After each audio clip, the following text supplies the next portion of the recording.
सहना भवतु सहनौ भुनक्तु सह वीर्यं करवावहै तेजस्विनावधीतमस्तु मा विद्विषावहै। ओम शांति शांति शांति। ओम श्री गणेशाय नमः। ओम श्री सरस्वत्यै नमः। ओम श्री गुरुभ्यो नमः। समस्तजनकल्याणे निरतं करुणामयं नमामि चिन्मयं देवं सद्गुरुं ब्रह्मविद्वरं। पठामि संस्कृतं नित्यं वदामि संस्कृतं सदा ध्यायामि संस्कृतं सम्यक् वन्दे संस्कृतमातरम्। Hari Om all. We have been seeing some subhashitas, some interesting shlokas, muktakas, chatu shlokas, different kinds of shlokas we have been seeing beginning of the class, every class. From today, from this class I mean, we will be seeing important Vedic mantras and their meanings. Why I kept them at the end is because, as I mentioned right at the beginning, the grammar that we are seeing is little different from Vaidika grammar.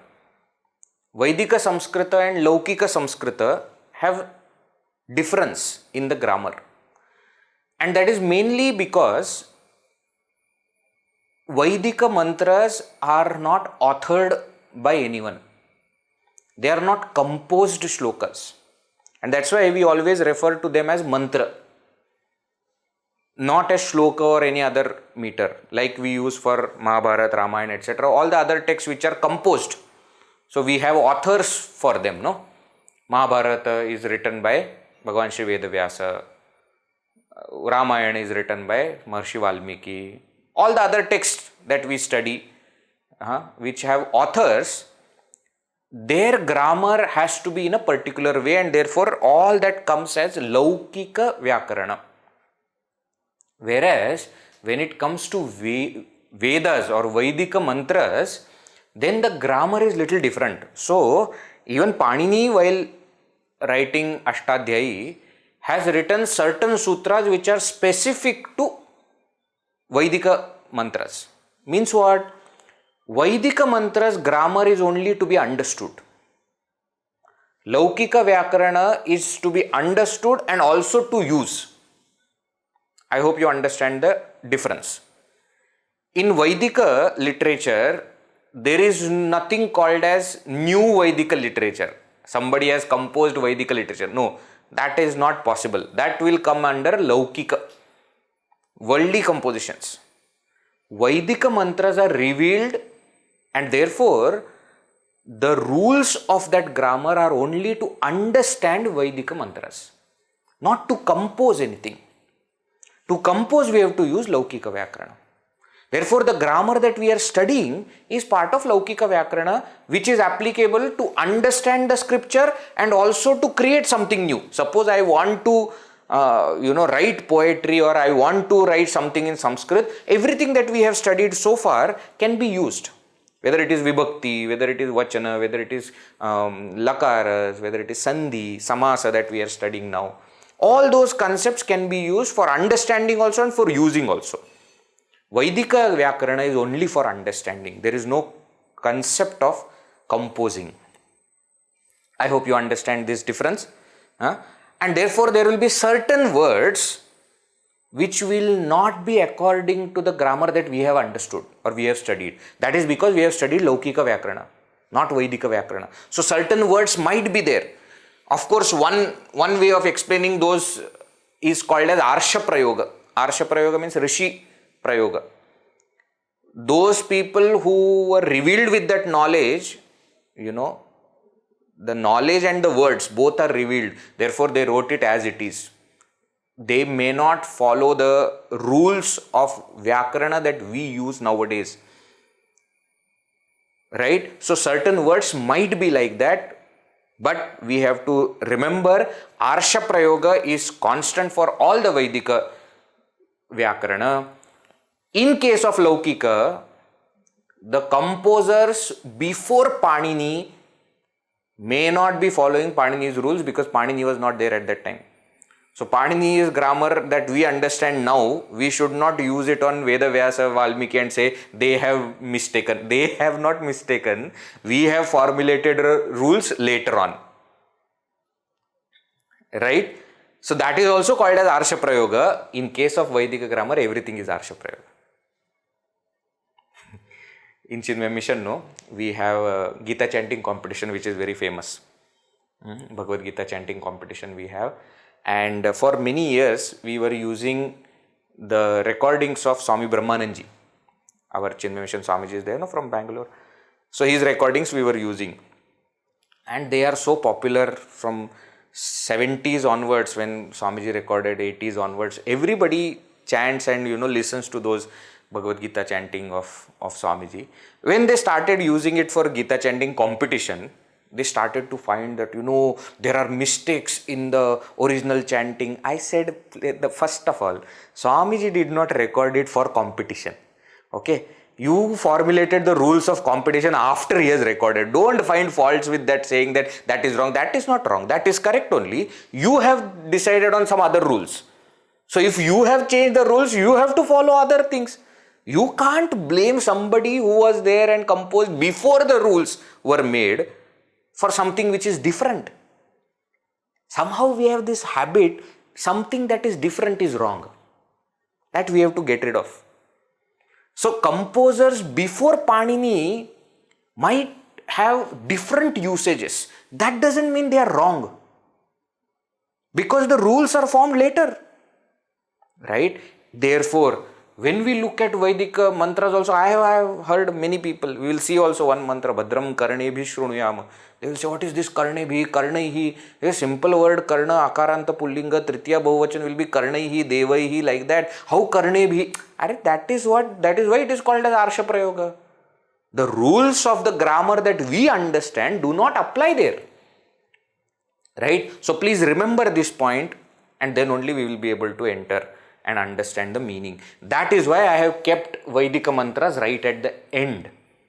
Okay? So that we will not mix them with the other things. Alright? So this is a famous Shanti mantra which we have been chanting at the beginning of the class, every class. But now we see the meaning. I don't think that I forgot. I did not forget. I explained the meaning of Samasta Jana Kalyane. I explained the meaning of Sanskrit shloka also, Pathami Samskritam Nityam. So now we come to the Shanti mantra which we chant at the beginning.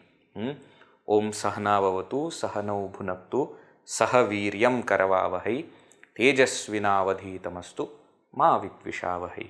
Om Shanti Shanti Shanti. We don't have to do lead and follow. You all know this Shanti mantra, right? This Shanti mantra is from Krishna Yajurveda. Yajurveda has two readings. One is Krishna Yajurveda, another is Shukla Yajurveda. You can say sub parts of Yajurveda as well. This is a Shanti mantra from Krishna Yajurveda, and therefore all the Upanishads belonging to Krishna Yajurveda mostly will have this Shanti mantra, like Kathopanishad or Taittiriya Upanishad, etc. will have Sahana Vavatu as the Shanti mantra. Right. Now let us see the meaning. Om. We always, all the Vaidika mantras, Shanti mantras, they start with Om. What is this Om? Om is the common name of all gods. Okay. So we have different forms of God.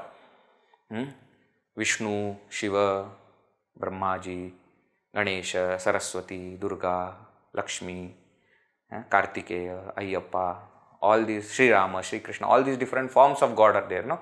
There is one name which is common to all of them, and that is Om. They will have their particular names according to particular forms, but one common name is Om. Another meaning of Om is also the name of Brahman. Brahman, the supreme reality, its name is Om. If at all name can be given to that supreme reality, then the name is Om. Sometimes Om is also called as Shabda Brahma. It is named reality. Reality with a name. That's it.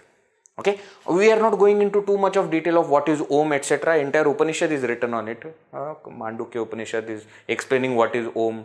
It is made up of U, Ma, and then silence. What represents, what U represents, what Ma represents. That and all you can study if you study the text.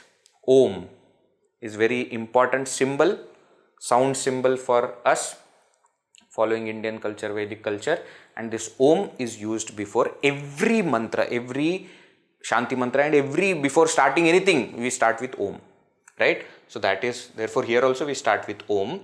Saha Navavatu. Navavatu is one word. It is broken as Nau plus Avatu, Navavatu. Sandhi rule that we have studied. Nau plus Avatu becomes Navavatu. What is this Sandhi? Vechi. Don't know unnecessarily. Sandhi was long back we studied. Au plus A. Echoya Vayavaha. Echoya Vayavaha. Echaha Aya Ava Aya Ava. Etesyuhu. Achipare. And therefore Au plus A, Au changes to Av. Av plus A, Av. Navavatu. Navavatu. It is not Bhavatu, okay? Many people know Om Sahana Bhavatu, Sahano Bhunaktu. It is not Sahana Bhavatu. It is Sahana Vavatu. Navavatu is one word. What does it mean? Saha. Saha means together. Now, two of us, both of us. Avatu, please protect. Avatu, lot lakara. Avatu avatat avatam avatu. Ava avata avatam avata. That avatu, please protect. So the prayer, the Shanti mantra is a prayer to the Supreme Lord. Please protect both of us together. Who are both of us? So the student and the teacher together are chanting this Shanti mantra, and therefore us means the student and the teacher. Please protect both of us together. Why? Because we are starting a very important, important endeavor of study, of learning, and therefore please protect both of us together. Generally, all the Shanti mantras are chanted before the study. In Chinmaya Mission, Gurudev had started this tradition that we always chant Sahanavavatu before the class and Purnamadaha after the class. Om Purnamadav Purnamidam, etc. Isn't it? Actually, all Shanti mantras are to be chanted before and after both, but mainly before. So Purnamada is also another Shanti mantra which can be chanted before the class. But in tradition, we do one Shanti mantra before, one at the end. But all Shanti mantras are to be chanted before. And this is a very special Shanti mantra. Why Gurudev chose this? Because this directly deals with study. So the student and the teacher are praying, "O Lord, please protect both of us together." Why? Because without your protection, we will not be able to take up this endeavor of study, endeavor of learning. Therefore, please protect. Saha nau bhunaktu. Please make us both enjoy together. Bhunaktu means to enjoy. Please make sure that both of us enjoy this entire process of learning. If we don't enjoy, we will not be able to continue. So, please protect both of us. Please make us enjoy this process. The teacher should not come to class saying that, "Oh my God, I have to take now one more class and why these people are here." If that is the attitude, then the learning will not happen. The teacher also should come with enthusiasm saying that, "Okay, now today we are going to study something interesting And the students also, students should not be like, oh, one more time he has come now, I don't know what is he going to say today. If the teacher and student do not have that enthusiasm to learn, then the learning will not happen. When will that enthusiasm be? When you start enjoying the process. So again you are praying to God saying that please make us enjoy this process. May both of us enjoy. One side enjoyment, another side is not enjoying, then that won't work. Teacher is enjoying a lot, but students are like, what is happening? Bore, how much time remaining? If that is then student will not learn. In the same way, suppose the student is very enthusiastic and enjoying, but teacher is saying, okay, let me finish today and let me go. Then again, the learning will not be right.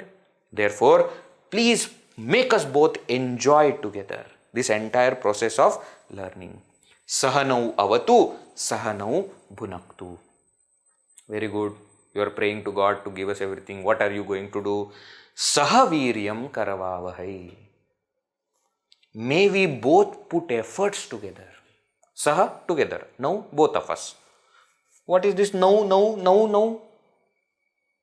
You remember this no? Asmat sarvanama. Aham avam vayam. Mamma avam no. Asmannaha. Remember that no? No. Avam no. Two of us. Okay, object, two of us. So he is the one who is doing bhunaktu avatu sahanau. Now sahaviryam karavavahi. May we put forth efforts together. Viryam here means effort. Karavavahi, may we put forth. What do you mean by that? May the teacher put forth effort to prepare for the class and to give maximum to the students.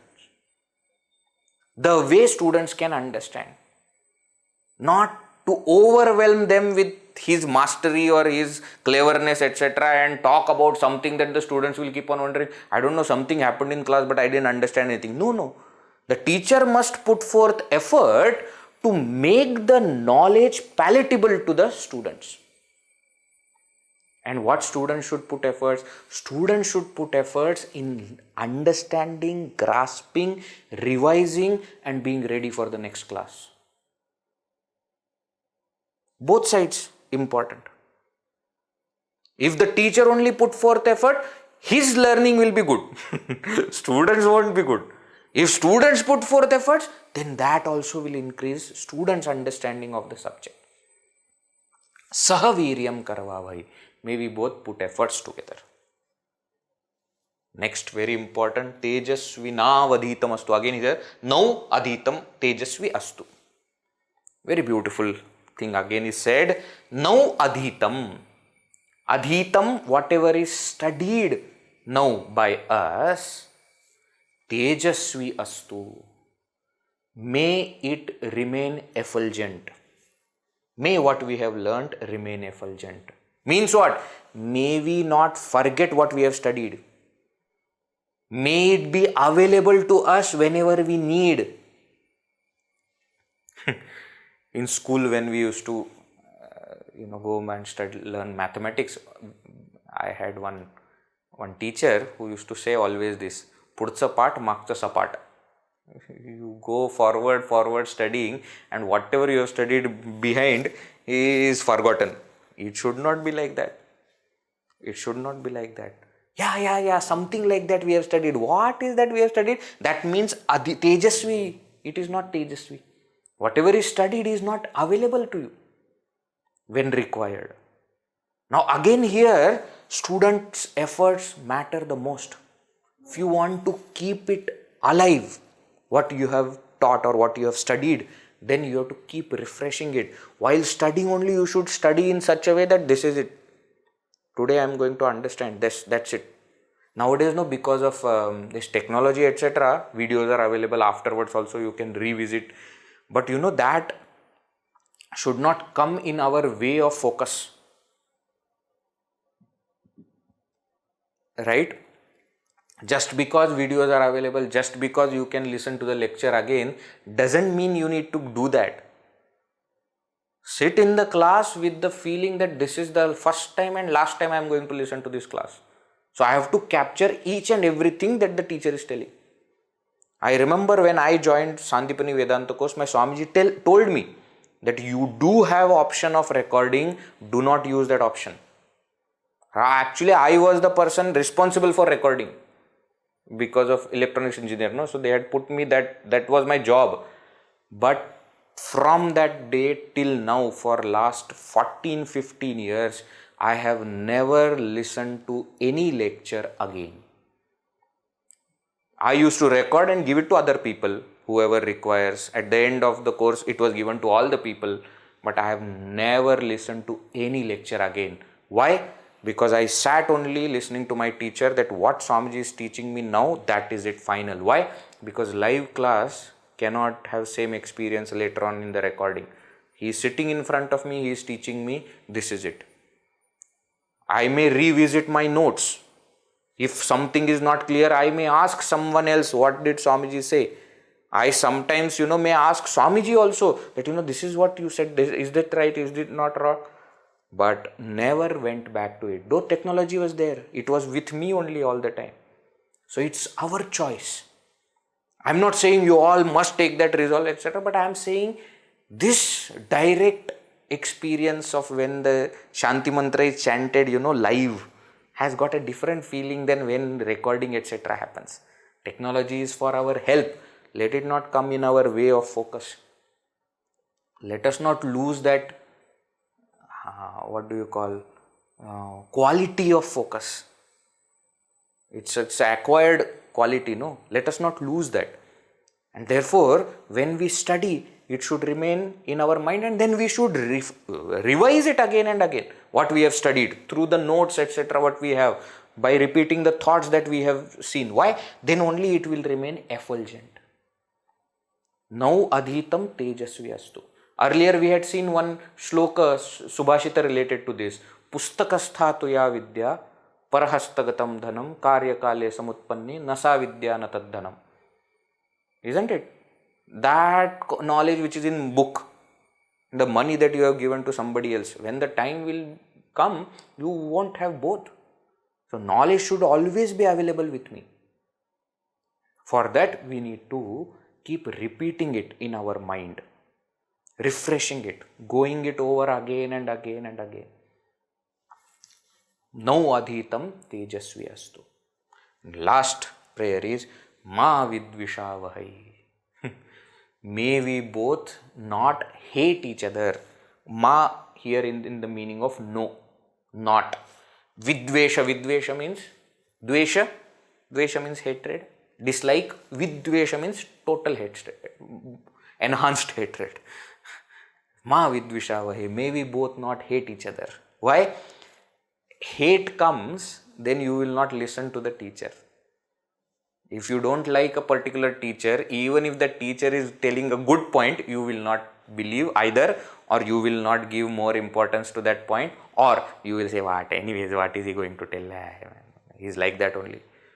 The moment that vidvesha comes, faith in the teacher reduces, faith in the scripture goes off, and then we will not be able to focus. Therefore, may we not hate each other. Om Shanti Shanti Shanti. Earlier also I have told you many times, people have a habit of saying Om Shanti Shanti Shanti. It is not Shanti, it is Sanskrit. Visarga is there. When Visarga is there, it should be pronounced Om Shanti Shanti Shanti. There are three Visargas, no? This pronunciation is based on this Sh. This is pronunciation again based on Sh. This is at the end, therefore pronounced as H. Om Shanti Shanti Shanti. What are we praying for? Om, again remembering God. Shantihi, may there be peace. Shantihi, may there be peace. Shantihi, may there be peace. Why are we praying it 3 times Shanti? Why are we saying it? Because they say that obstacles come from 3 places. One is called as Adhi Daivika obstacles, pertaining to the natural forces over which we have no control. Floods, earthquakes, etc. These are disasters, right? Over which we have no control. Second obstacles are Adhi Bhautika, from the world around me. Adhi Bhautika. Suppose I am studying, I am sitting for class, and suddenly my neighbor starts to play music loudly. Now, Adi Bhautika. I have little control over it, not much control. I can go and request them not to have, but I can't have, what I want. Adi Daivika, no control. Adi Bhautika, little control I have over them. And third obstacles are Adhyatmika, coming from within. Means natural disasters are not there. From the world also there are no problems arising, but my mind is not ready. Today mind feels it is so boring. Why there is class today? Let me not have. Now this is called as Adhyatmika Tapa. The obstacle arising from within. Now we are praying, may these three obstacles not be there. Therefore 3 times we say Om Shantihi, may the Adi Daivika obstacles not there. Om Shantihi, Adi Bhautika also, and Shantihi, Adhyatmika also. May there be peace, peace, peace, 3 times. Okay, so this is the Shanti mantra. Now I want you to notice few things in this mantra. Number 1, it does not speak of any particular form of God, and thus this becomes a universal prayer. Anybody of any religion and any nationality, of any age, any gender, anyone can chant this. It doesn't follow any particular religion or faith or caste. Nothing like that is there. Number 1.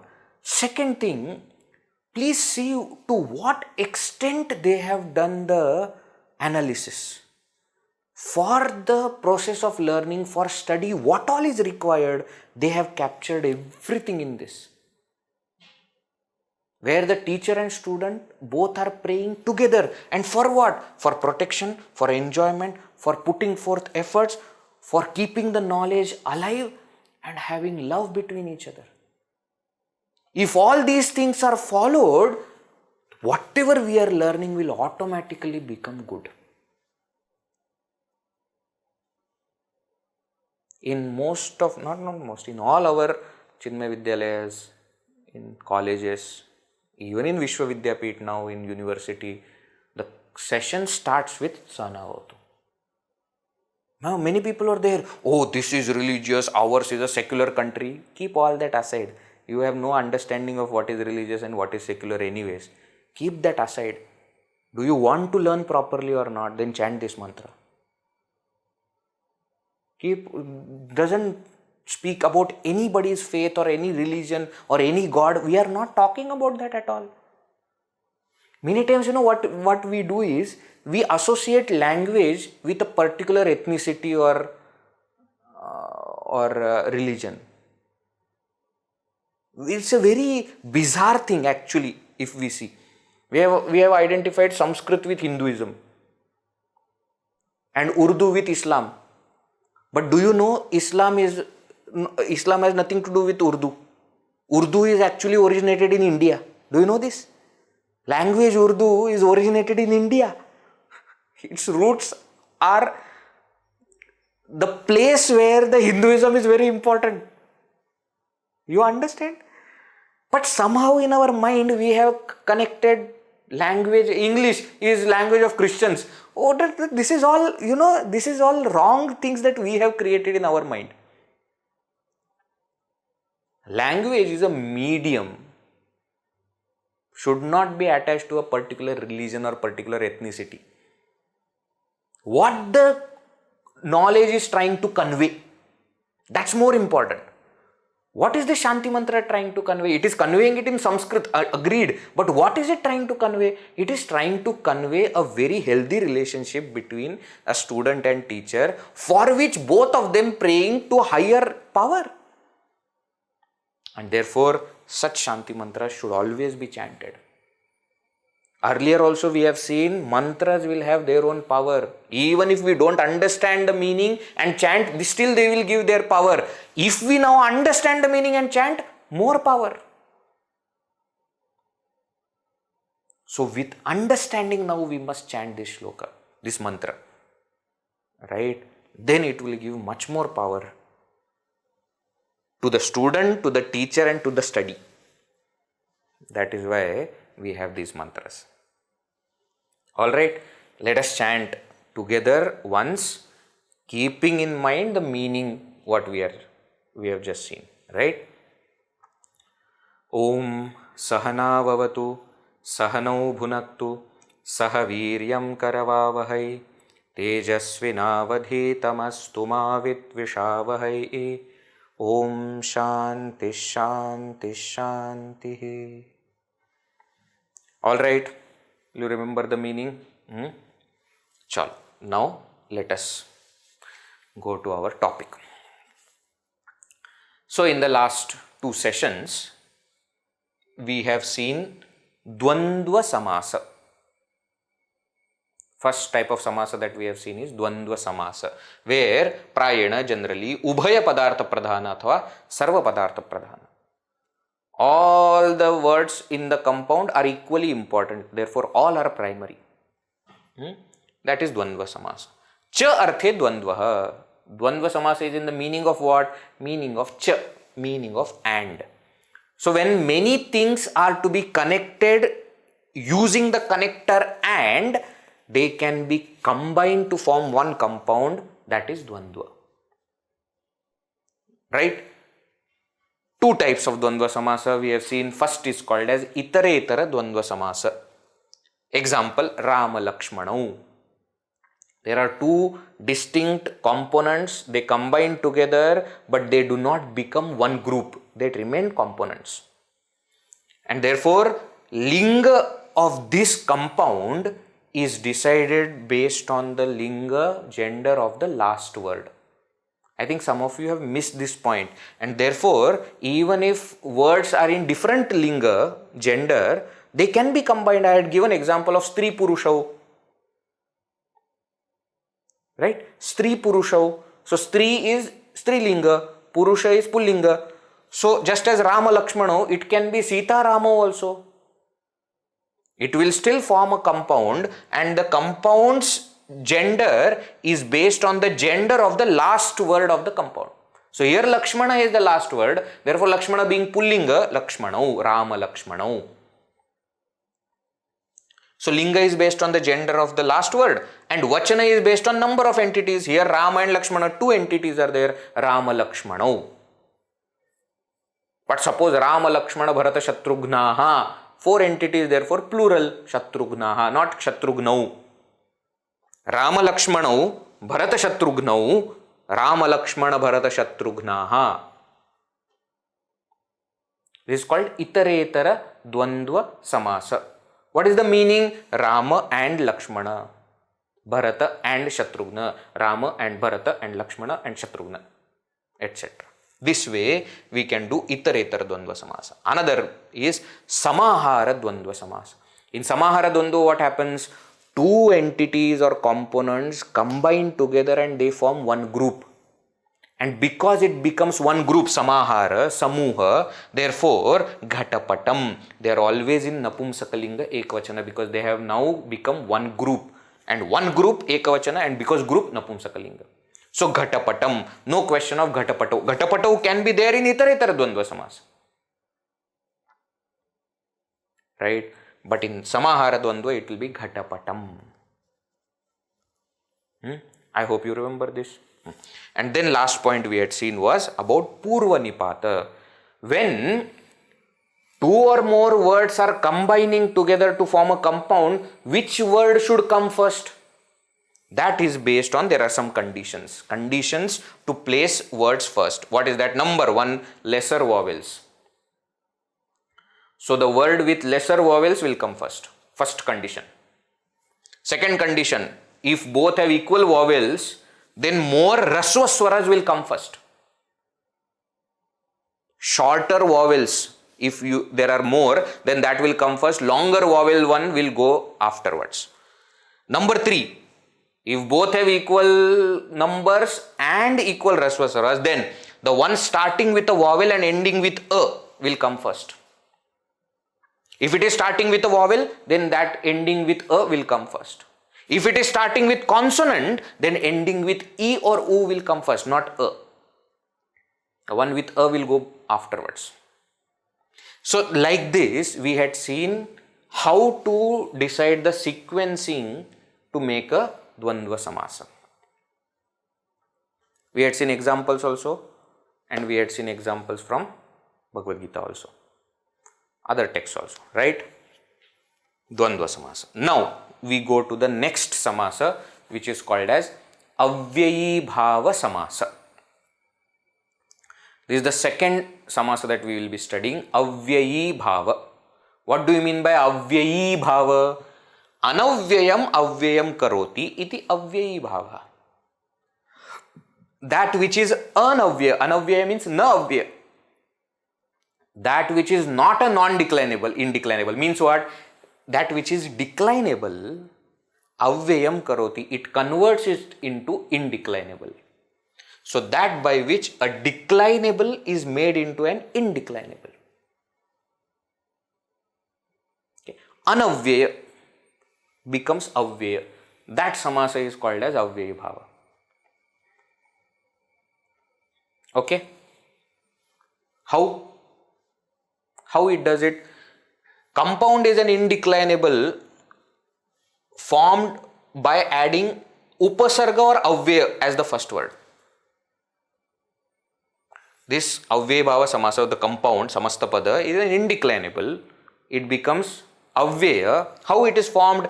By adding an upasarga. Upasarga, prefix, or avyaya as the first word. So either upasarga is added or avyaya is added as the first word of the compound, and the entire compound becomes avyaya. Therefore it is called as Avyayibhava.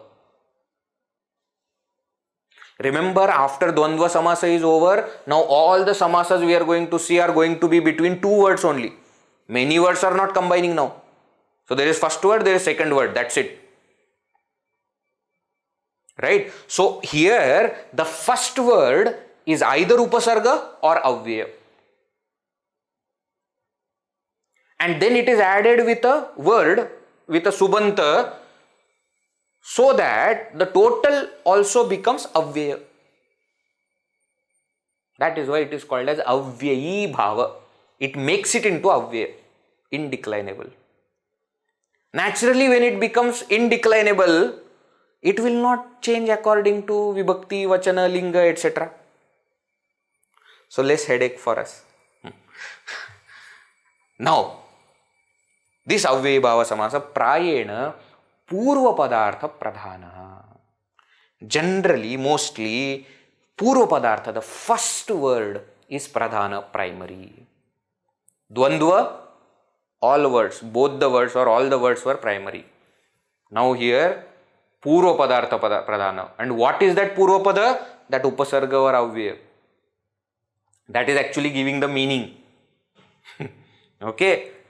Some word is added afterwards, but it is becoming avyaya because of this component, no? Therefore, Purva Padartha Pradhana. First word becomes more important. Next, it gives adverbial meaning.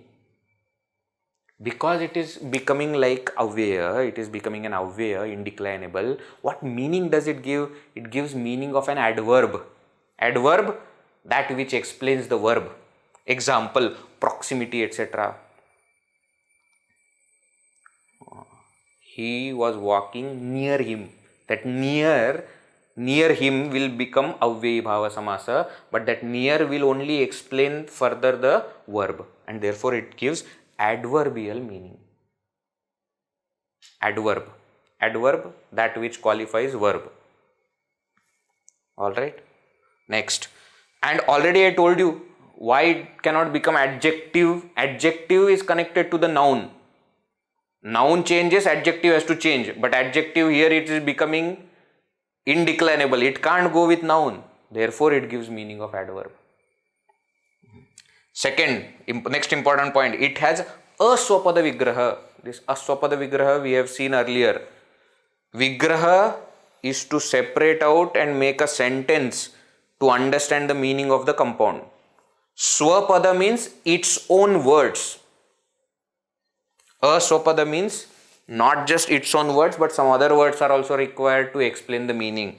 So other words required to explain. That's why it is called as Aswapada Vigraha.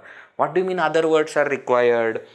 When Upasarga is used in some meaning. That what is the meaning that has to be brought in to write Vigraha Vakya. Right? Let me give example.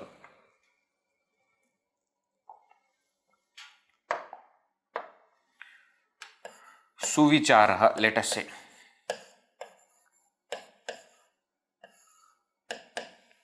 Suvicharaha. Now here Upasarga is added Su. Vicharaha means thought. Now if I have to explain the meaning of Suvichara, you can't just say Suvicharaha, Suvicharaha. I can't say like that. Because then you will say, what is this? What kind of explanation are you doing? Suvichara, Suvichara. No. I have to say Sushtu Vichara. Suvichara. Now Sushtu. Is that Sushtu word in the pada, in the Samasta pada? No, it is not there. Therefore, it is a Swapada. But this is required. Why? Because Sushtu means good. Then Suvichara has meaning good thought. Suvicharaha. Upasarga is used, then we will say Visheshena or Vigata according to the context. Viragaha, for example, Viragaha. Ragaha means attachment. Viragaha. Vigataha Ragaha. Viragaha. Vigataha Ragaha. Viragaha.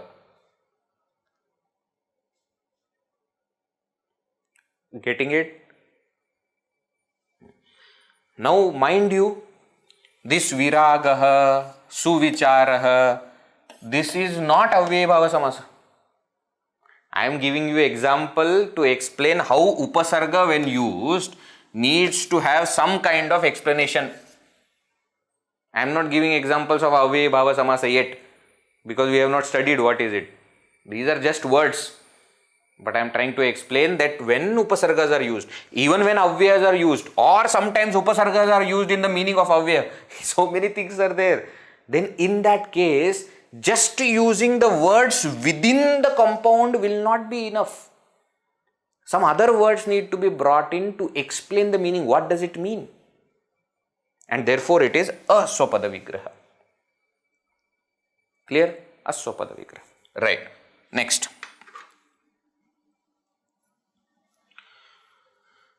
It will look like a Napumsakalinga Shabda.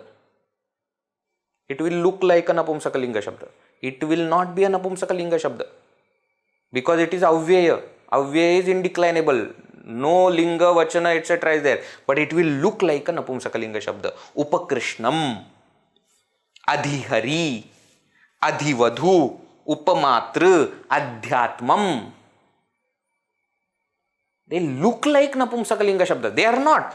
See, sometimes people will say, why Vedji Upakrishnam is there, but Adhihari is there? Why Adhiharim is not there? Upakrishnam, there is ma at the end. Adhyatmam, there is ma at the end. But why Adhihari doesn't have ma at the end? That is because Ikaranta Napumsakalinga Shabda will not have ma at the end. Please go back and see your charts. Akaranta Napumsakalinga Shabda is Vanam, Vanam Vane Vanani, Phalam Phale Phalani. Has got ma at the end. But Ikaranta Napumsakalinga Shabda is Vari, Vari Varini Varini, Vari Varini Varini. Ukaranta Shabda is Madhu, Madhu Madhuni Madhuni, Madhu Madhuni Madhuni.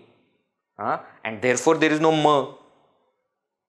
Just because it is Napumsakalinga doesn't mean ma should be there.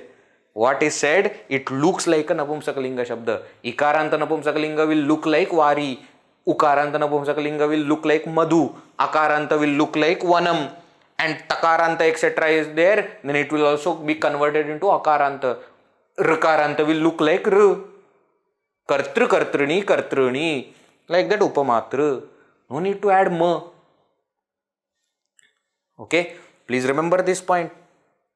Napumsakalinga Shabda it will look like. Doesn't mean ma has to be added. No such rule is there. In Akaranta, ma will be there. Not in other. Ukaranta, Ikaranta, Rikaranta will be I uru only at the end. Adhihari, Adhivadu, Upamatru, etc. Right? So these are the examples of Avyayibhava now. Upakrishnam, Adhihari, Adhivadu, Upamatru, Adhyatmam, etc. So Avyayibhava Samasa, what we have seen, number one, it is a compound that is made to make Anavyaya into Avyaya. How? By adding Upasarga or Avyaya as the first word.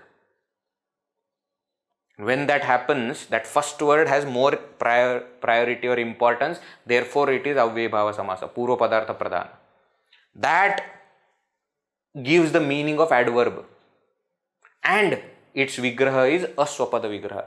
Some other words need to be used to explain it. This much we have understood about Avyayibhava Samasa. Now let us go forward.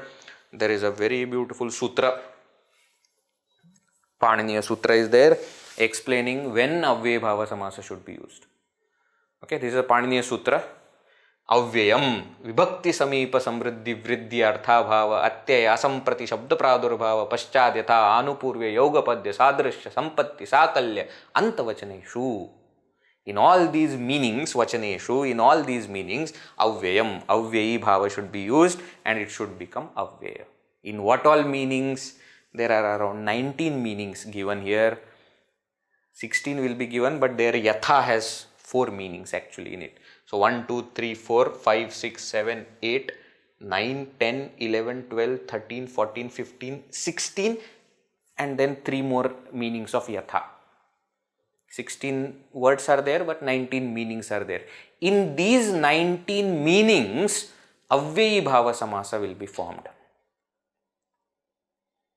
In these 19 meanings, Avyayibhava Samasa will be formed. So we are going to go through these 19 meanings quickly with 1 or 2 examples. That's it, because Avyayibhava Samasa you will not encounter many times. Majority of the usage is going to be of Tatpurusha and Bahuvrihi, which is coming now after this. So we will quickly go through this Avyayibhava Samasa and 19 meanings so that we understand how it looks like, what happens, etc. So Avyayibhava Samasa is made by adding Avyayas having above 19 meanings to the word. Avyayas, or it can be Upasargas also, having above 19 meanings to any word Subanta. Okay, so that Avyaya or Upasarga will be there and 1 word will be there and it will be added and totality becomes Avyaya mostly. Right? Let us start the meaning. 19 meanings. First meaning is Vibhakti. For Vibhakti, Adhi is going to be added. What meaning? Pertaining to. Pertaining to. Just now we saw, today only. Adhidaiva, Adhibhuta, Adhyatma. There only this word Adhyatma. Say Adhyatmam. Adhyatmam means Atmani, pertaining to the self. Atmani. Adhihari, Harau. Saptami Vibhakti. Meaning is in the meaning of that, pertaining to Hari. So let me explain this little further. Adhi.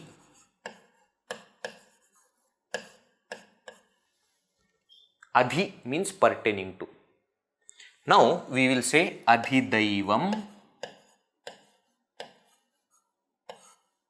Adhibhutam,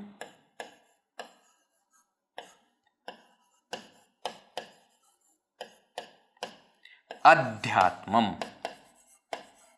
Adhi, Atmam, Adhyatmam. Okay. That Adhi plus A is becoming Dhya. Ikoyanachi. Adhyatmam. So Adhidaivam means pertaining to Devatas. Adhibhutam means pertaining to the Bhutas, world around me. Adhyatmam means pertaining to myself. Now from these words, further words are made. Ta, what is that called? Taddhitanta. Taddhitanta means some more pratyas are added, taddhita pratyas, to make one noun into another noun.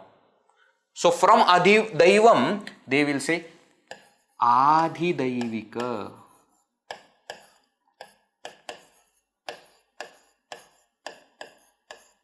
आधिदैविक, आधिभौतिक,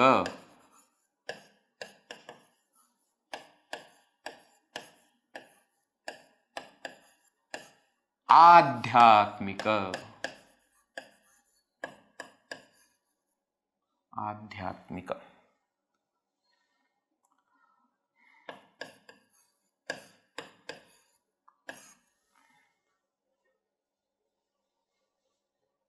Okay, so adhidaivika, adhibhautika, adhyatmika.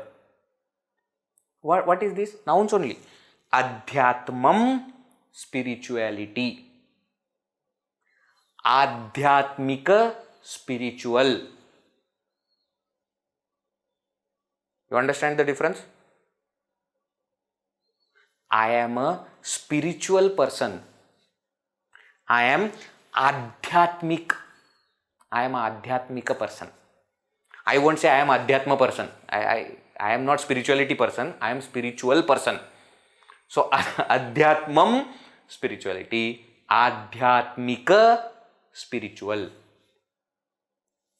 Adhibhutam, adhibhutam, pertaining to bhutas, but adhibhautika, that which pertains to bhutas. It's noun only, but this is abstract noun, this is usable noun, subjective direct noun. This is abstract. So adhidaiva becomes adhidaivika, adhibhutam becomes adhibhautika, and adhyatmam becomes adhyatmika. So sometimes they will say adhidaivika tapa, adhibhautika tapa, adhyatmika tapa. Tapa means obstacle, suffering, problems, etc. So today we were seeing, no, in the beginning, Shanti, Shanti, Shanti 3 times to stop these 3 obstacles. Okay? Okay? Otherworldly, worldly and spiritual obstacles. Otherworldly means coming from natural forces over which we have no control. Worldly obstacles means those which are coming from the world around me over which I have little control. And Adhyatmika means spiritual obstacles. They are coming from within my mind only. Full control I have over them. Right? So Adhibhutam, Adhidaivam, Adhibhutam, Adhyatmam. These are all Avyayibhava Samasas, where Adhi is used in the meaning of pertaining to, and after that Adhi, words are used.